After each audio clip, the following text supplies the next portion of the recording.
Эшик терезелери чыгарылып, 1930 жылы курулган имарат бузулууда. Буга анын авариялык абалга келип, эскилиги жеткени себеп. Бул Жалал Абад шаарындагы номер 1 Михаил Бабкин атындагы гимназия мектебинин кошумча имараты. Мектептин кооптуу абалга келгени тууралуу жетекчилиги 10 жылдан бери айтып келишкен. Мындан улам кошумча имаратты куруу зарылдыгы жаралып турган. 10 жыл мурун деле айтылып келген экен. Мектеп өзү 27-жылы ишке берилген, 1927-жылы. Ошон үчүн 95 жыл болуп атат деп айтып аткам. Анан кийин бул мектептин жаракалары, тигилер барды корутундулар чыккан экен. Бир кылымда бир здание бузулуп, ушу 375 орундук 3 этаждуу заманбап кошумча корпус курулуп атат.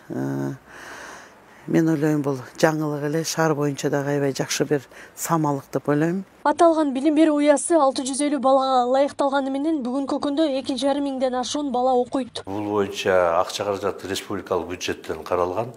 Бүгүнкү күнү бул өзү сметалык баасы 79,467,000 сом акчаны түзөт. Ал эми тендерден өткөндөгүсү 58,728,000 акчага бүгүнкү күнү Алымата фирмасы утуп алып, бүгүнкү күнү ошол башталгыч класстар окуган корпусту бузуп, аны жаңы мектепти курганга кошумча корпустун даярдоодо.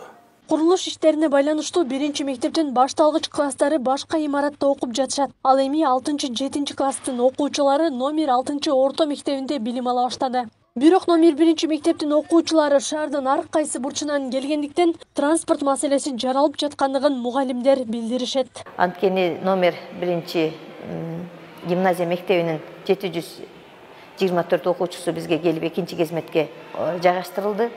Биздин номер 6 жалпы орто билим берүүчү мектебинин 555 окуучусу биринчи кезметке жайгаштырылды. Окуу процесстери эч кандай өзгөртүүгө учураган жок. Мектептин кошумча имараты бузулары менен жаңы имараттын курулушу башталмакчы. Ошондой эле 18 айдын ичинде пайдаланууга берилери маалымдалды. Акылай Карабаева, Замирбек Тойчубаев, Регион.